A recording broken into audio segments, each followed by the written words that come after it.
NUFC Matters shows for free a week. But if you want to support the channel, there are a few ways of doing it. Hit the like button on each live broadcast or video. This helps the channel grow.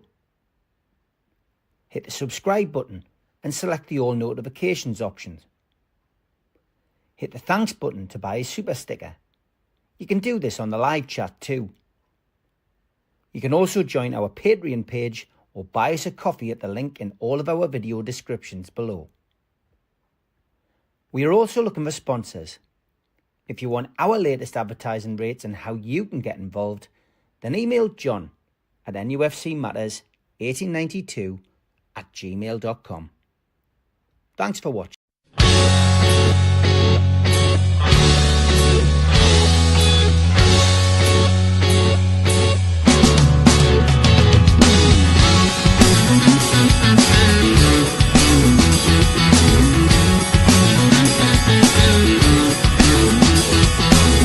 Hush now, city kids, gather round for urban myths. Hush now, city kids.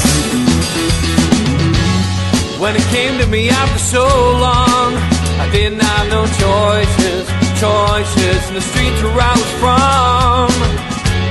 When I think about the pain, I didn't have no choices, I took what I had sworn. Hush now, city kids, gather round for urban myths. Hush now, city kids.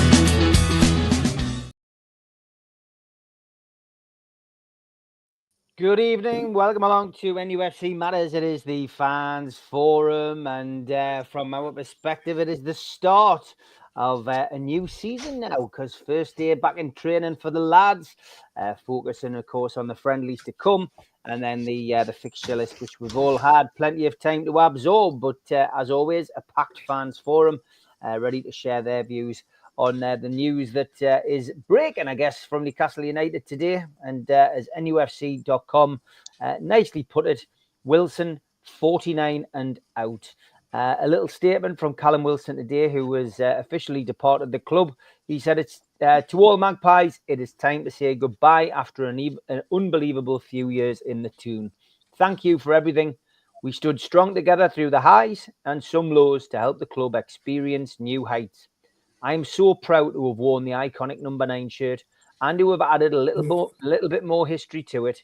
Scoring at the Gallagher end really is as special as they say. All good things come to an end, but there's no doubt Newcastle United will always have a place in mine and my family's hearts. Thank you for the memories, KW9. So, after being offered a new contract at Newcastle United, he has decided to decline it. From his perspective, he didn't want a pay-as-you-play deal, and he has to find a new club. And I'm sure with Callum's strike rate record, he won't struggle to find a club, maybe in the Premier League, maybe a newly promoted team, perhaps even in the Championship, to try and get somebody promotion. But it's the pay-as-you-play deal offer which has been rejected, which sees Callum Wilson leave the club. The other news was that John Ruddy, who was also out of contract, has agreed to stay for at least one more season. So John Ruddy, the goalkeeper, has agreed to stay at the club and gets a commendation from the manager. He's obviously done a hell of a lot behind the scenes and done stuff with a lot of the players at lower levels within the club, which is great. The club officially reacted on their website and on social media a few hours ago with regards to Callum Wilson. Just with this little tribute, Callum Wilson has confirmed he will depart Newcastle United after 5 seasons at the club. From scoring on his debut against West Ham in 2020 to wearing the iconic number 9 shirt, Callum has played a huge part in our success in recent years, and we thank him for all of his contributions. Good luck for the future, CW9. So that's it. Callum Wilson has left the building, and from our point of view, George, CW9, of course, not KW9. I've just seen people correcting us on that in the chat. Sorry, CW9. Callum Wilson has left the club. What's your feelings about that, George? Are you happy that he's left? And just talk a little bit about Callum's contribution. Well, the important thing is for us now, today, is that he's gone, as far as I'm concerned. That leaves more money in the pot to pay somebody else. And we're not biting our fingernails to see if our backup centre forward's going to be injured or not. And we couldn't afford that this year. So, having got that bit out of the way, he's been a good buy, basically. I mean, you look at his record for us, the only person that scored more goals per minute on the pitch than Callum Wilson is Harry Kane. And that's saying something.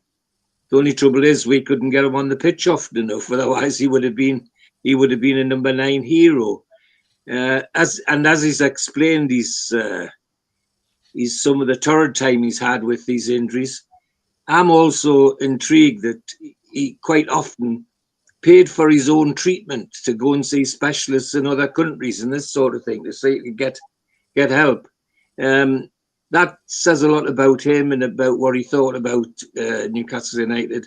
So I've got no mixed feelings at all. I think it was right. He was gone. He was never going to be a real stand-in for us, and at a time where we couldn't afford to have somebody who was iffy around, and he gets the chance to renew his career elsewhere. I suspect he could end up at Leeds or Burnley or somewhere like that, or in the top of the Championship. But I wish him well, because when he's on the pitch, he is an absolute danger, a real goal machine. But unfortunately, I say we couldn't get him on the pitch often enough. So I wish Callum Wilson well and thank him for his contribution. Okay, good stuff. Barry, what's your views on Callum leaving the club? Yeah, I think you've got to remember what he's done for us. He is a quality centre forward. He's an England international. He has the ability, like George said. It's just down to the unfortunate injuries that the guy's had. His skill has never been in question. His attitude is superb. He's another one who got the idea in Newcastle United. He always looked as though he knew what we wanted. He knew what the plan was under Eddie Howe, and they went for it. It was just that downside that he had those bad injuries, and they just never really cleared up. I think it's a shame, because it's the type of player. He's exactly the type of player we're now going to be looking for to replace him. Somebody who's a different type of striker to Isaac, who can play in that different sort of heads up, go for goal type of player. So we're going to be looking for somebody who's maybe 3 or 4 years younger than Callum and who doesn't have that injury record.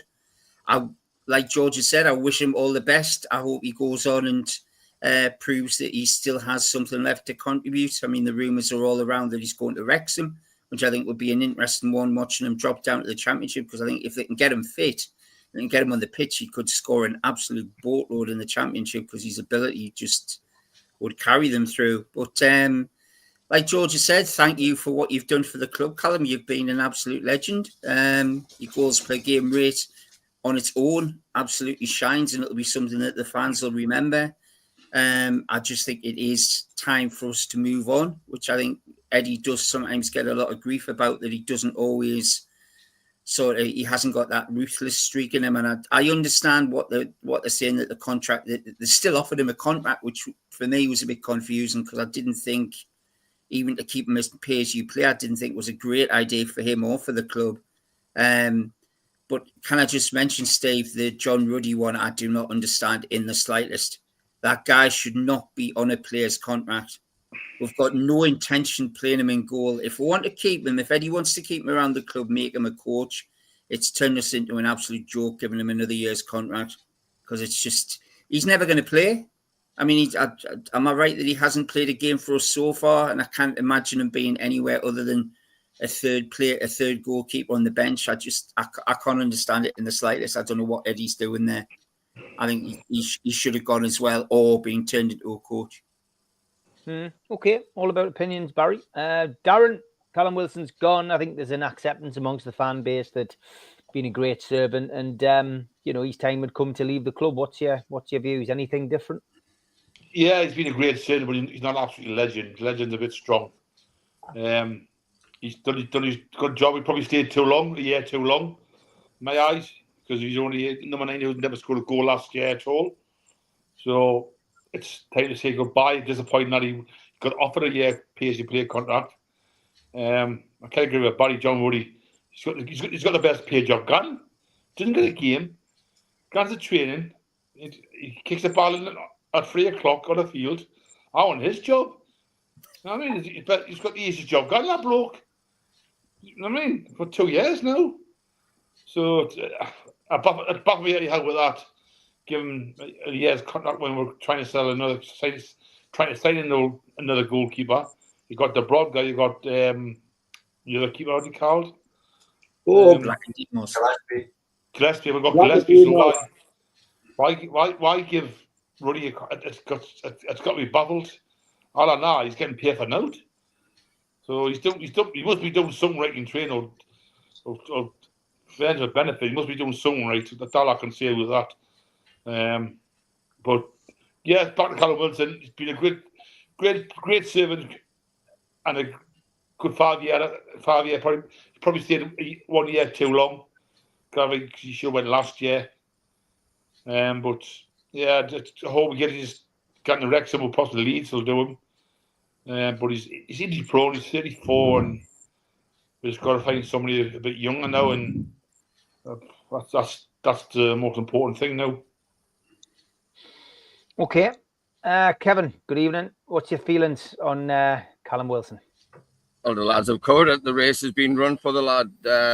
His body's failed him over the amount of years that he's been here. But goal contributions over the period of time that he has been were vital in the relegation season, even in the championship when he was putting, scoring left, right, and centre and got us where we needed to be. So you've got to thank him for that.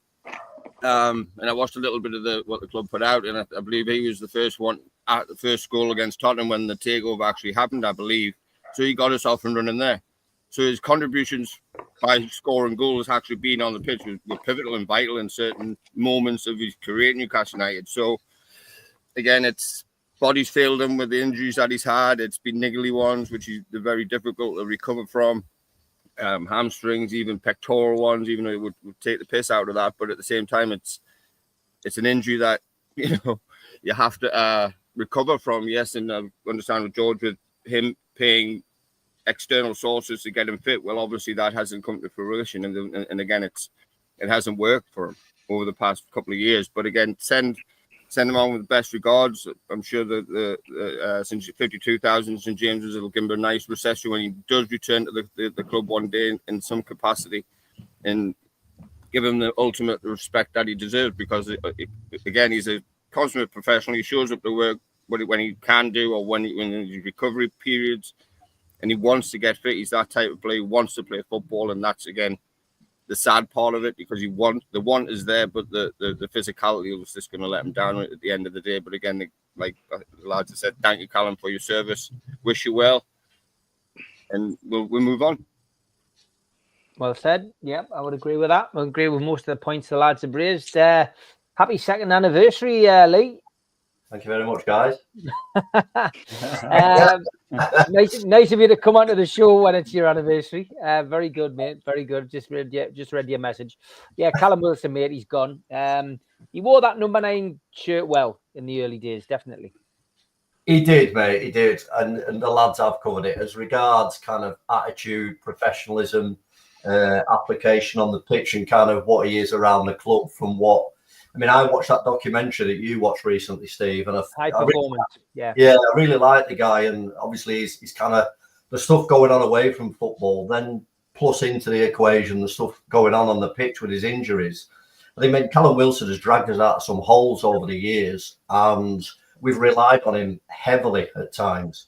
And I think with Callum, it's not unusual. It happens to Premier League footballers, when they come to 33 years of age, especially playing up top, the bodies have taken that much kind of batter over the years, and Callum with his injuries as well. I think it's just natural wastage for the lad. I think for me, if I was advising Callum, for what he is, as we know, as kind of injury prone or coming to the kind of the final part of his career, I wouldn't be advising him to hang around in like the Championship, or I'd be looking to get him a move away in maybe a league that's not quite as intense.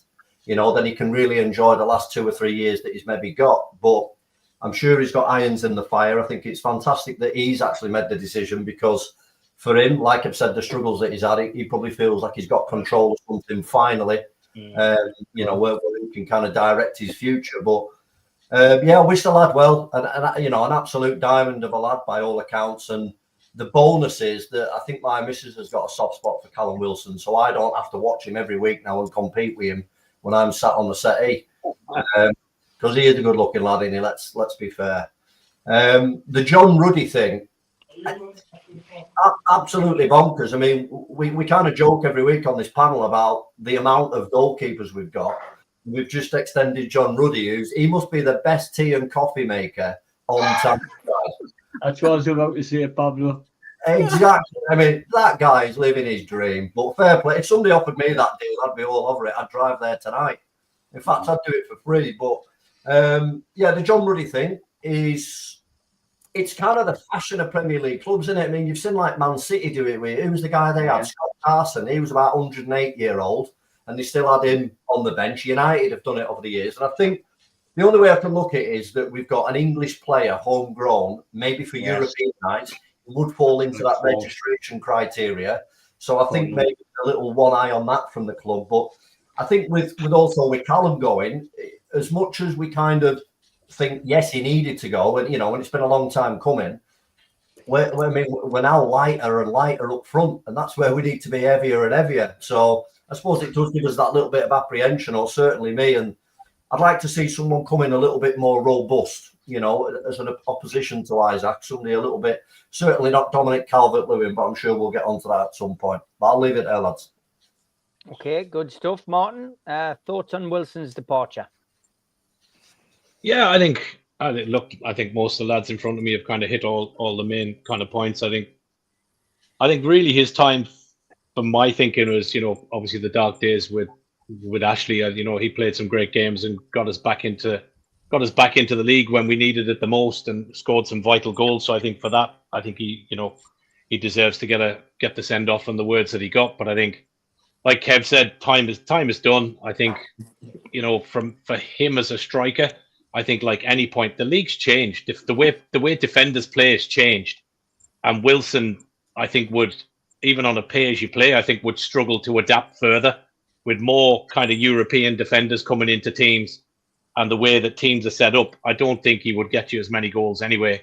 And I think with the injuries he's had, I think, look, we know that the legs are gone. I think, I wouldn't like to see him kind of go into another Premiership team. I think he'd just be sat on the bench again, which I don't think is what he wants. I think for me, he probably needs to be looking, no disrespect, I know Kev sat there opposite screen, but I think he needs to be looking at the MLS or something like that, where it's not as high paced, and it's not as kind of as rough and ready as the Premier League would be. He'd probably get a lot more games and probably make some decent money as well. So I think that's where he needs to be looking.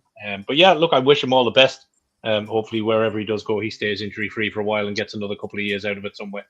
I think the Ruddy thing, there's a couple of factors. The homegrown piece, I think, is definitely there.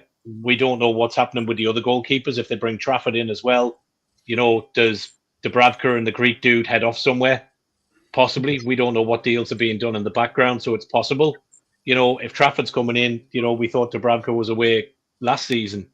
He was on the pitch teary-eyed, and then he was staying because we didn't, as much as we had the 5 goalkeepers, obviously Howe doesn't have a faith in playing the other lads in front, so he stayed. But if you bring Trafford in now as well, then we've got 6 goalkeepers. So I think there's definitely 2 that I think they'll look to move out, whether that's on loan or something else. But yeah, listen, I think the other thing as well is, and again, I'll lean on maybe Kev's experience for this, but from a point of training sessions, I know they do need X amount of goalkeepers for the training, because they do have separate groups that go off and they need a goalkeeper and everything else. So I would even say from that point, he's probably getting some time with playing at with the different groups and everything else as they break off for training. And if he's doing stuff at a lower end with the the 21s and whatever else and helping coaching, then listen, a year, okay, is it going to make a massive difference? Probably not, but I think again, let's see what changes as it goes into next year. But listen, it's like Baz and Darren said, it's the best life hack ever. He's getting paid for doing nothing, So there's a few like that. So, but yeah, no, listen, best of luck to Wilson. But yeah, I'm glad he's gone at the same point. And Martin, while you're talking, I'm because I'm probably going to go for a different tact in the second half of the show, just a different question. Obviously, seeing your social media, you're a man who wears your heart on your sleeve. You're very passionate about the football club, and you tell it straight on X, and your comment, I guess, about the transfer window got quite a bit of traction yesterday. Like a lot of people, you're just scratching your head, aren't you, I guess? And just tell us how you're feeling about the actual transfer window, Martin. Yeah, do you know what it is? I put the comment on. If you haven't seen it, I put it on. As per normal, this fan base, wets its pants when we don't sign somebody in the first week. And I think, look, there's a few things to me on it, which is, we've got. I said it last. I don't know if it was last week or the week before. I think a lot of what slows us down is the issues at the top. Like, we've got a CEO who hasn't moved on yet. We've not got the replacement sorted. They're in talks, apparently. We've got no director of football. Don't know if the club wants one because it appears that he can't work with one. I would imagine anything that we're trying to do to get a few more bob has to go to Saudi. There's not somebody from Saudi sitting in, I'm presuming, in an office sitting in the middle of St. James's Park. So that slows stuff down. So, like, these things take time. But, if you go back, and George and myself and a few others, Jeff, probably, who are a little bit older, you didn't know nothing about transfers back in the day unless it came up on CFAX. or unless it was Gibbo telling us in the back of the Chronicle. So I don't, before my time, Martin. Before my time. Was it? Well, that's what I did say, Alan. I was getting to it, but I don't know. I just don't get. If we're going in for a player, the other side of buying a player, if we want Elanga and Forest wants 60 million, I don't get why we would go in and lowball, because it's a seller's market for me. So you either pay what the fee is if you want your man, or you don't. And I think to go in at 55 when we know Forest wants 60, but then it's around the structure of the deal, and then other people are saying, "Oh, he switched agents and everything." Nobody knows. Like, if you watched Twitter last night between Luke Edwards, Craig Hope, the guys from the Chronicle, Liam Kennedy, not one of them knows what's going on. They're like, it's happening, but it's slow. Luke gives it the Newcastle are struggling to get over the line, and everyone's having a fucking breakdown. Lads, all you got to do is this. When they're on the pitch at St. James's Park with a scarf around their head and George is there beside him with his clackery thing, then we'll agree that it's a signing that's been made. In the meantime, cool your jets. Let it work its way through. None of us are in control. Have a beer, relax. Otherwise, you're just going to end up looking like Darren does every show he comes on here. Full of hell. Money messing, Darren. I love you, mate. No, but the thing is, it's a different era now. It's a different era now. Look, absolutely. It's changed now, the era. I mean, back in the day, players. I disagree with what you said there a little bit, because CFAX and I understand that, but it's a completely different era back in the day. No players. Oh, absolutely. But you still had the same intricacies that were going on. Do you know what I mean? Like, I can remember seeing Man United signing players. Like, Peter Schmeichel is I listened to Peter Crouch's podcast this morning with Peter Schmeichel. It took nearly 3 months for Man United to sign him. But you didn't see nothing until it was on CFAX and it said Schmeichel's, United signed the Dane. You need to come out the 90s and come back to 2000s a bit. No, but it's my point is, Darren, it still takes time. You've got agents. And my point is it's a different type of era now. Yeah, absolutely. But it still takes time. And if you're Newcastle, you're not going to go and just lump 60. You're not going to go and just lump 65 million down, and take it in a wheelbarrow in fucking pound coins. That's not going to happen. So they're looking at the structure, how they're going to spread it over 3 or 5 years. The finance game has changed. So it takes longer to get all of these deals done. Yeah. So why do we get wound up by it? Kev looks relieved that it wasn't him who Darren started on tonight. As we move on to Magnus. No, it's not. And no, Bring on the next one. I'll put Darren next to Kev because we usually have a fight every Monday. Magnus, your fans are waiting for you to boom your voice across the air. Yeah, well, what's I'm outside this time. Oh, you're outside. Well, there we go. It's a lot clearer. So you might not even hear me at all, although that's never really going to happen. But actually, we can hear you. Even though you're whispering, Magnus, we can hear you. Go for it. Okay, I will really try my best not to break any speakers. But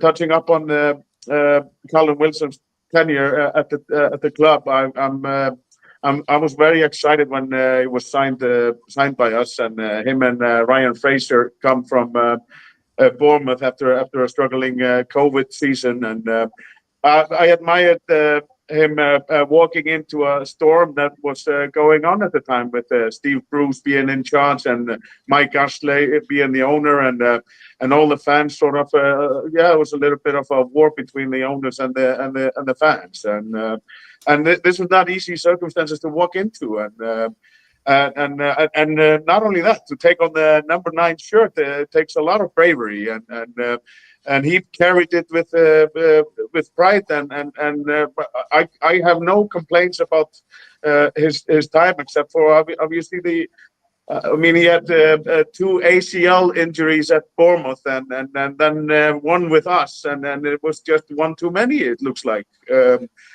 But I'll never forget everything that he's done for the club, and the 2021 season, he plays a big part in keeping us up, because that was not a sure thing under the guidance of Steve Bruce. So I will never forget him walking into the team at that stage, because it really wasn't easy times, and there was a lot of negativity in the COVID and the ownership. Should we sell or should we not? There was the Premier League stock holding us back.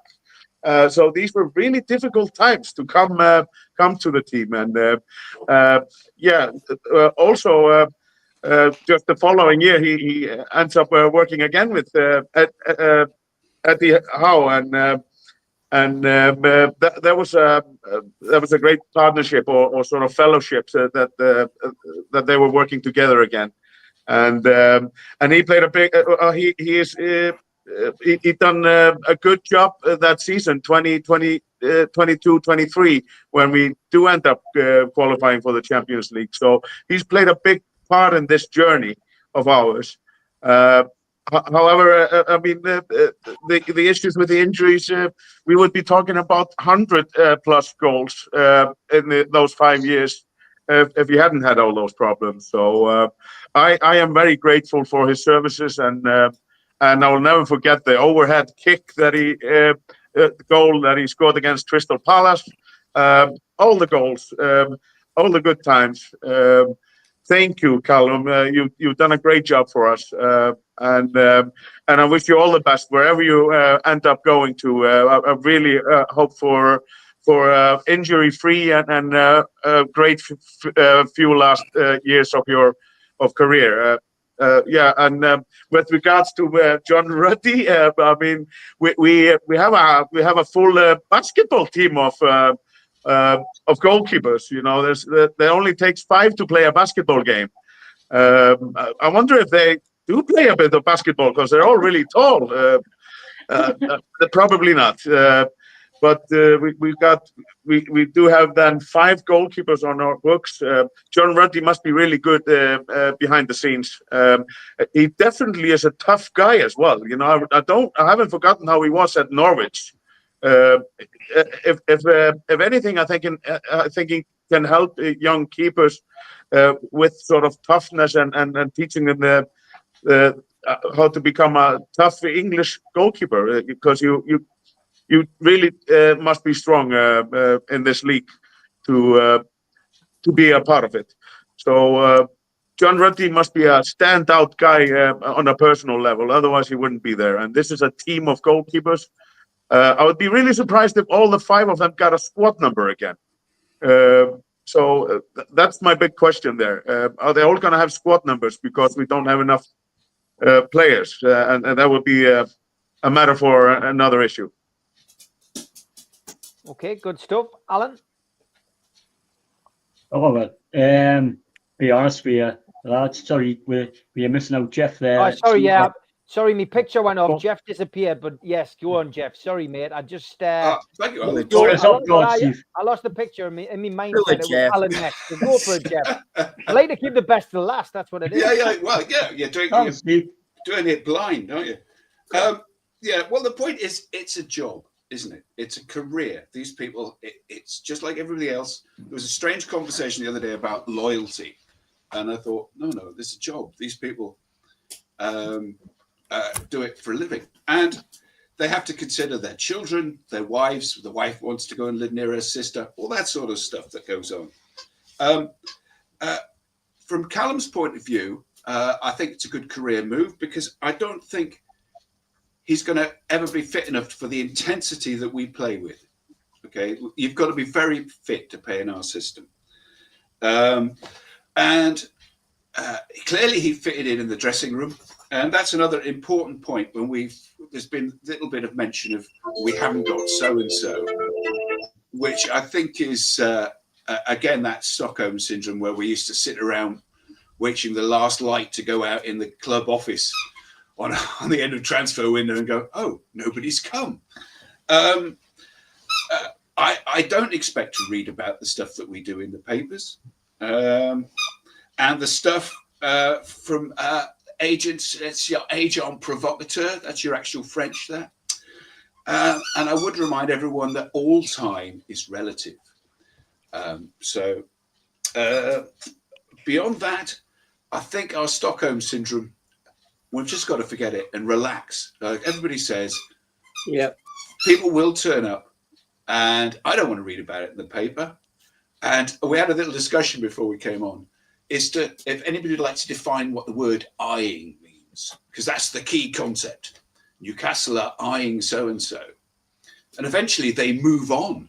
It's like a relationship. They've been eyeing someone across the bar. Ooh. And they may have had a go and had a little go at, tried their best chat-up line, not come off, and they've moved on. And that's the transfer window. In a nutshell, Alan.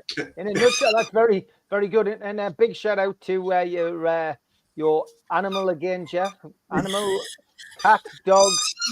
Oh, sorry, Rex, behave. Rex, behave, Rex. Rex. He waits till he's not daft. Yeah. He's not daft. He's not. He knows when to get attention, and he's done very well. Gordon the Gopher. That's who it is, Jake. Correct.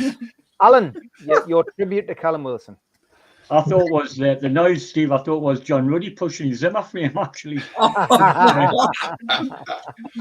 But Callum Wilson was a really good pro. I think all the lads have covered it. Really, really good pro. Had some great moments, some good goals. Who can forget the Arsenal game, as one comment said earlier in the show?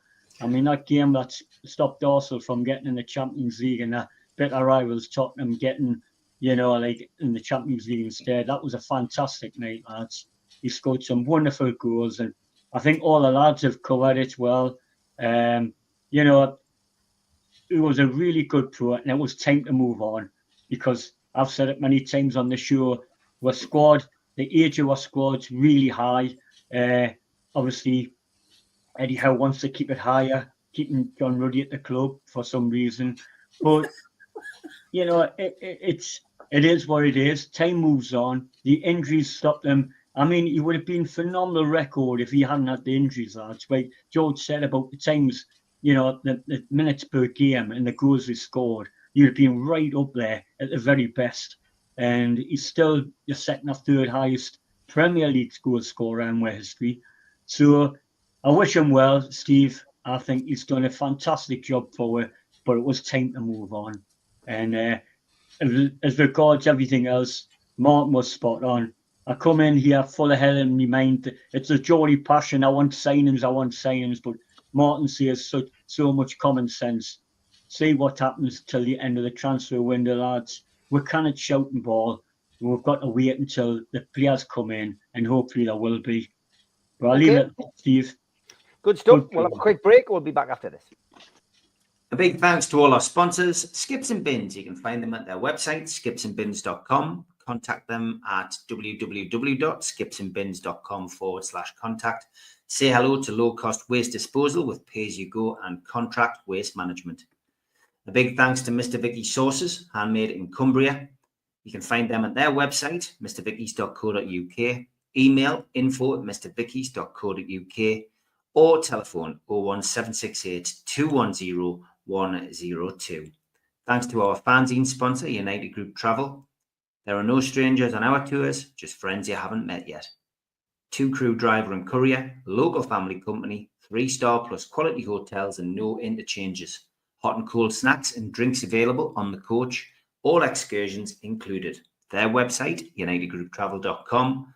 Email beverly.ugtl@gmail.com. Telephone 01670 632 460 or 0791 666 4174. Just £30 per person deposit. Thanks to Media Arts for all the help with the technical side of things. And if you like listening to us as a podcast, you can go to Sports Social Podcast Network or to iTunes, Spotify, or other podcast providers. If you want to support the show, then hit the subscribe button. It's free. We do 7 shows a week. Hit the little thumb up under the video, which is the like button, or click share to share to your social media. You can also join the channel on YouTube by hitting the join button for as little as $1.99 a month. If you want to become an NUFC Matters member, you can go to nufcmatterspodcast.co.uk. It's a £25 one-off fee. You get your pen, you get your badge, a key ring, you get your beer mat and your fridge magnet and your membership card, nufcmatterspodcast.co.uk for that. And we have an event early next year, 13th of February 2026, an evening with Beardsley, Waddle and Gascoigne takes place at the Tyne Theatre and Opera House. To buy your tickets for that event, go to the box office 0191 243 1171 or Tyne Theatre and Opera House.uk. Okay, welcome back to the Fans Forum on NUFC Matters. Just a shout out for anyone who hasn't seen it yet. We are doing a screening of the League Cup final at the Tyneside Irish Centre. It is a free event. It'll be on Friday, the 25th of July at 7 o'clock at the Tyneside Irish Centre in the concert room. And everyone who registers for a free ticket goes into a draw to win a replica Carabao Cup medal montage, which has been supplied by Danny Mitchell. That's it there in all its glory. But it's just a chance for people from NUFC Matters to get together and sit and watch the cup final and have a couple of drinks. So get yourself along. It is a free event and we're staging it, but get yourself along. 100 to 1 chance of winning that medal. We've only got 60 tickets left. 40 people have already booked. The fanzine, as I've had quite a few messages now, has started dropping on people's doormats and through the letterboxes. If you want next season's, you need to subscribe now. So make sure you get onto the website, nufcmatters.co.uk. 4 issues for £25. That includes your postage, and all proceeds will be going to Age UK Dementia North Tyneside. And just a shout out as well for the memorabilia page that we've now set up on there. Believe it or not, the cup final shirts are selling well. We've got 4 left, signed by Isaac and Dan Byrne.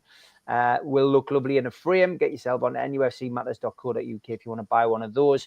And we've got numerous pictures, including this great one of Alexander Isak celebrating that goal at Wembley, and many, many other things on there, including some Alan Shearer stuff, Beardsley stuff, you name it. We've got it on there. So get yourself onto the website. I'll stick the links in the chat. Okay, Pablo, you are going to go first on this one. I'm going to go along the bottom row and then up to the top. So Pablo, the number 9 shirt has played such a huge part in our history. We've all seen big names play in it. We've seen Shearer, of course, the record breaker. If you go back to the 70s, of course, many will remember Supermac. I know Alan certainly does. And going back as far as George, of course, you can remember the wonderful Jackie Milburn wearing the number 9. But we've also had a few. We've also had some disasters in that shirt, of course, which we won't name, but I think we all know who they are.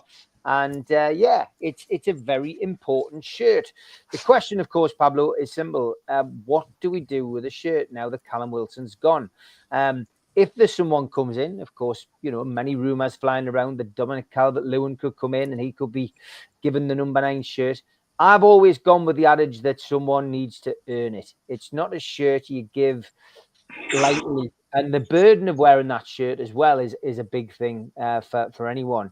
Or do shirts mean anything anymore? Do numbers mean anything? We don't play in the old-fashioned 1 to 11, Pablo. We play in squad numbers now. You could see people wearing 25, 32, you name it. So how are you feeling about the number 9 shirt? Should we wait until somebody is fit, a fit and proper person to wear it, or does it not matter anymore?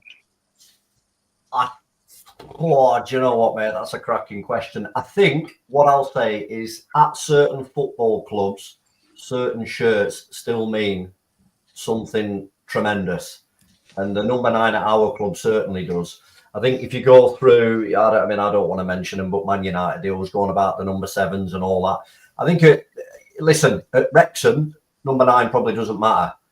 But at Newcastle United, the number 9 is everything.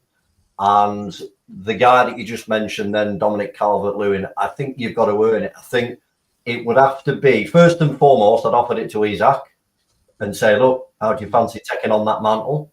Because I'm sure he would, he knows what that means. So whether that would be a tribute to him, whether he would accept it, who knows? But I do think it would have to be some marquee, big name earned signing. I wouldn't go giving it out willy-nilly to the next striker that comes through the door. I personally don't think we'll spend that big on a striker this year, as in it will be a supporting act to Isaac. So whether that person coming in warrants or is worthy of that number 9, I would probably suggest not. So I will probably just hold off. Let's keep it on the boil, and then we'll wait for someone who really deserves it. Okay, Martin. Yeah, I think 100% same as Lee. I think the shirt's iconic. I think from little bits and pieces on Twitter and stuff and press, I think that it was already sounded out to Isaac, and he said no, he wants to keep the 14, as far as I know, for his own reasons. Obviously, the link into Henry and everything else, and I understand that.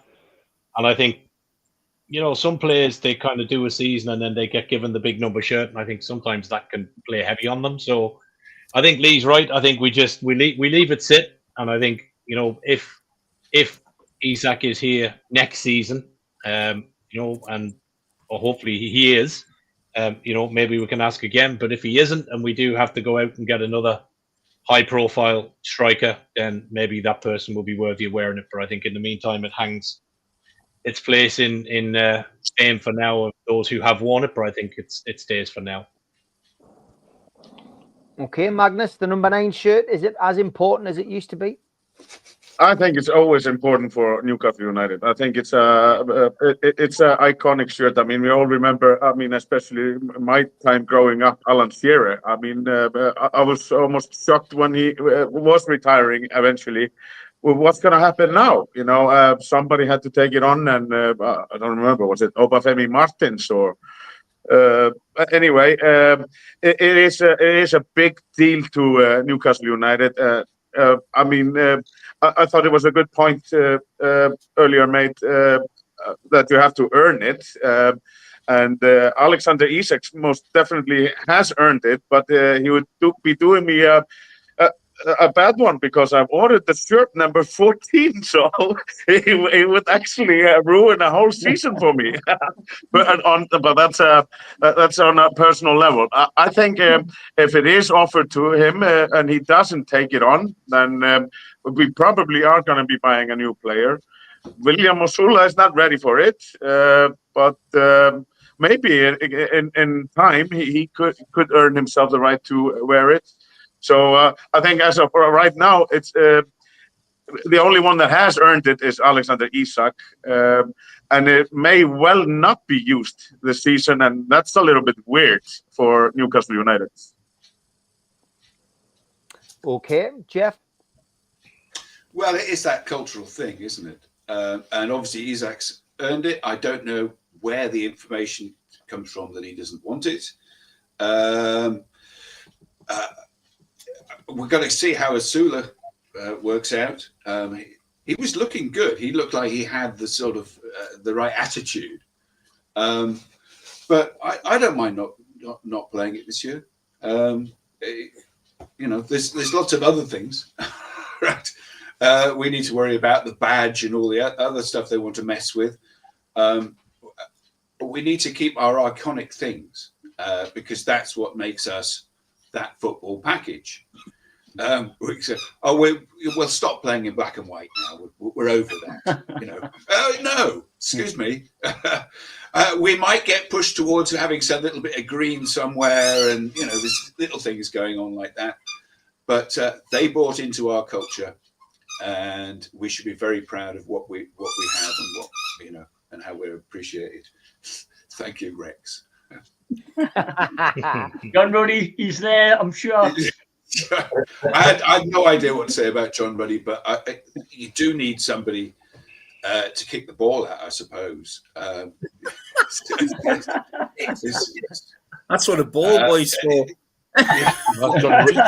Those great stories about kicking the ball at new players to see how they react. Maybe that's his thing. Yeah. John Ruddy stealing employment off ball boys, class. Yes. Yeah. All right, Alan, number 9 shirt. You've seen a few legends in it, mate. What should we do with that shirt now that Callum's gone? The boys have said it perfectly. It's iconic, lads. It's part of our history. Can you remember that the people that are old enough? Shearer had to put the Les Ferdinand to one side and say, Les, we're giving the number 9 to Shearer. And he was really upset at losing the number 9, but he accepted it. It meant that much to the club, and for Shearer to come to the club, it's part of our history, lads. It's iconic there top. No matter what time, we should keep it on hold until somebody deserves to earn it.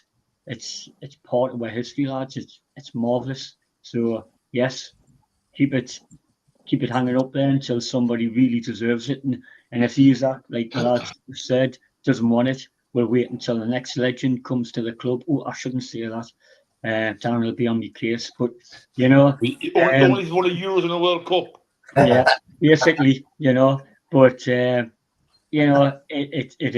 part of our history, and time might change with other clubs, but not for us on that score anyway. Definitely not. Okay, Kevin, any thoughts on the number 9 shirt?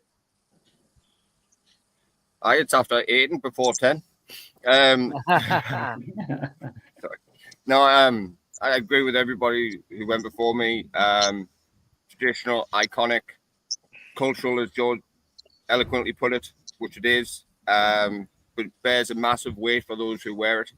And it's got to be a particular type of person / player to don that shirt at St. James's Park or wherever we play, because everybody looks for that who's wearing it, and do they amplify what Newcastle United's all about. So for me, just put it on the back burner, see what transpires further down the road. If we get a big superstar signing, can that player wear that number 9 shirt? Cool. That's a massive question. You just don't know until he actually dons it and wears it. But for me, it would be just, again, like a transfer window, just relax. It's all right. It's a number sometimes, like you said, Steve, it's a number these days, but for some people, but for us, it's more than just a number. Players think otherwise, but for fans, it's the iconic shirt that everybody would want to wear as a Newcastle United fan, and they should be as a player. Okay, interesting stuff from the lads on this. Darren, what's your thoughts? I agree with the lads what they said, but as this day and age, times have changed, and numbers are number now to the players. It's times have changed. Look at you'll give the number 7 Garnacho, and he's a pair of shite, isn't he? Don't mince your words, Darren. Don't mince your words. Tell the truth, Darren. See it as it is. That could come in and he could get the number 9, and he could be garbage. But we all know the history of number 9. But times have changed. Bloody hell, Jacob might want the number 9. You know what I mean? That's so bad. That he is. He might want to score more I seen goals. him at the 99 at the ice cream van last week, Dan.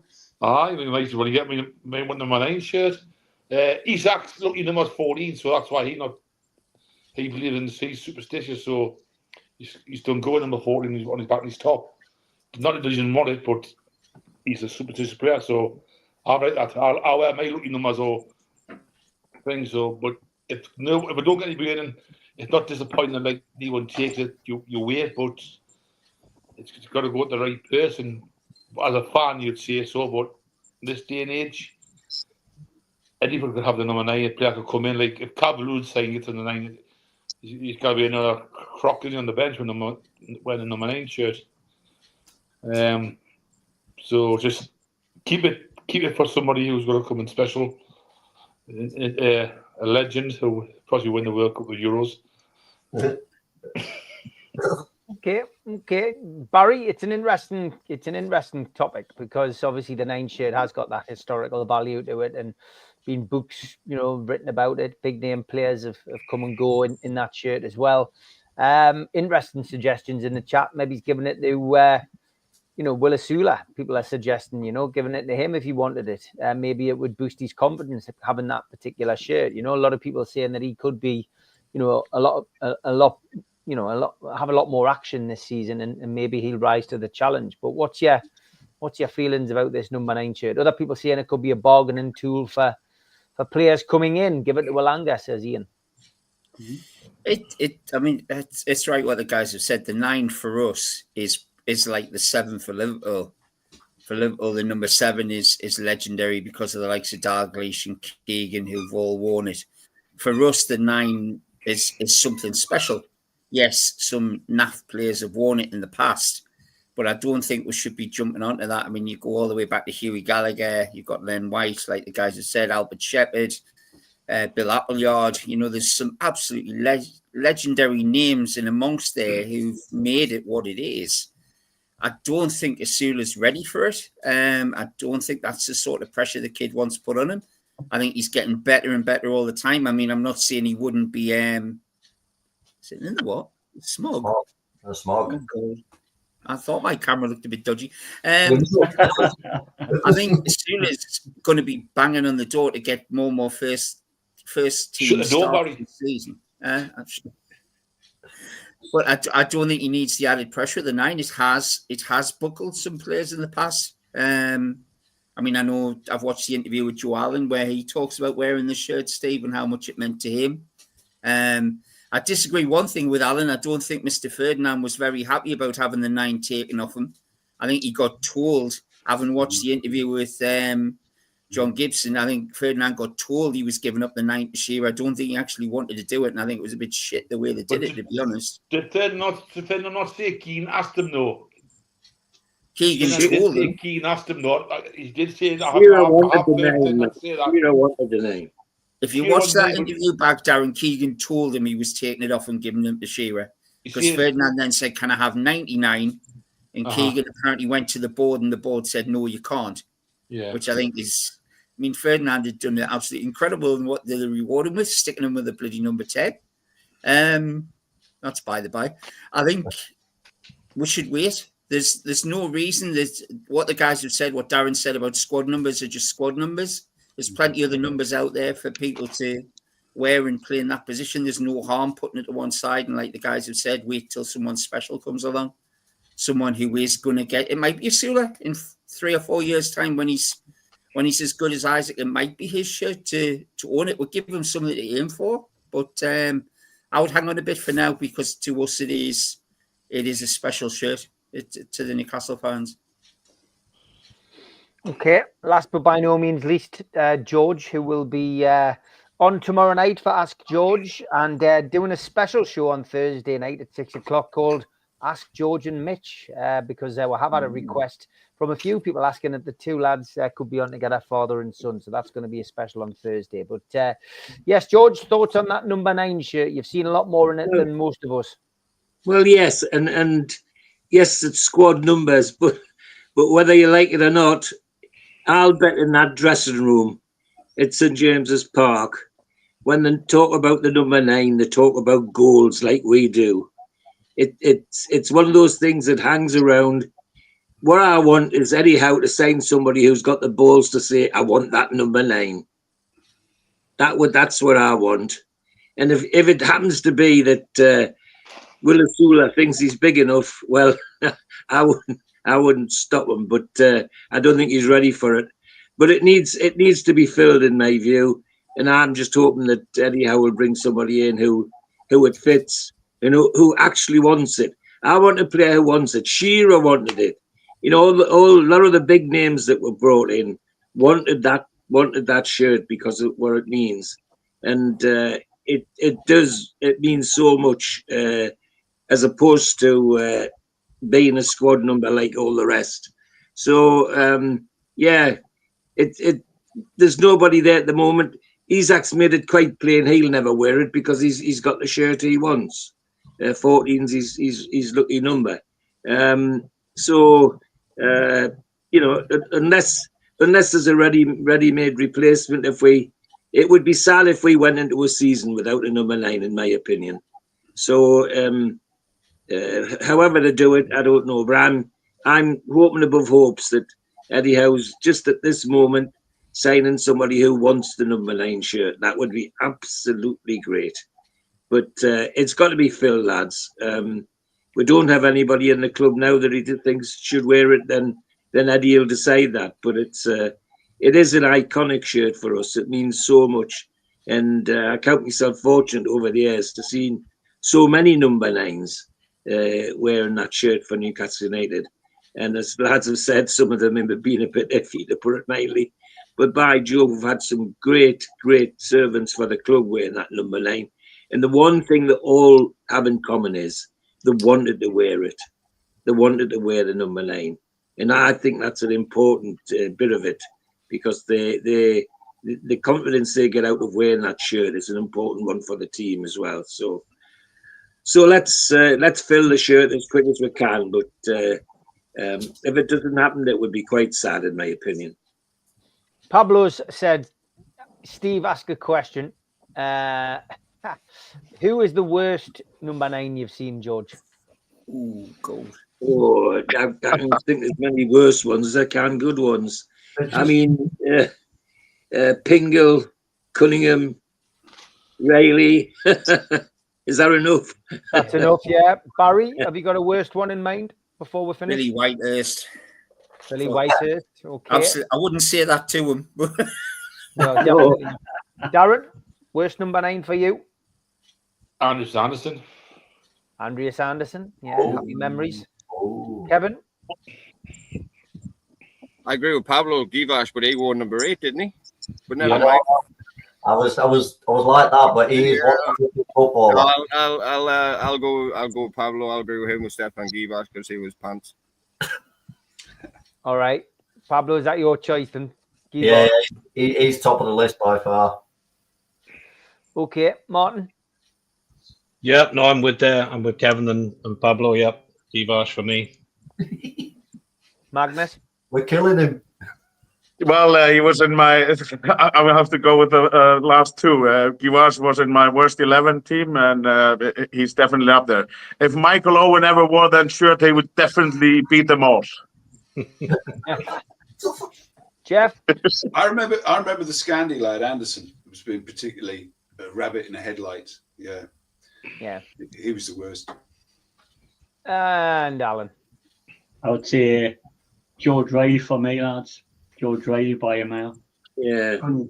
He couldn't jump to save his life, and he was 6'7". He couldn't jump higher than a matchstick. You know, you could put a matchstick on his football boots. He was absolutely shocking for me. He did all right in that game against Liverpool when we won. Yeah, he did, Steve. I agree with that. Yeah. He wouldn't get in that basketball team of goalkeepers then. No, definitely not. Chris says, I can't see the 9 being used until Isaac leaves if he doesn't want it, which is a fair point. Interesting conversation, interesting topic as always on the fans forum. Back tomorrow night, 6 o'clock with Ask George. Wednesday night, we've got the pre-recorded impromptu Three Amigos show that was done at the end of season 2. And then on Thursday night, it will be Ask George and Mitch, which is Thursday, and Friday will be the Amigos at 5 o'clock. Busy week for George.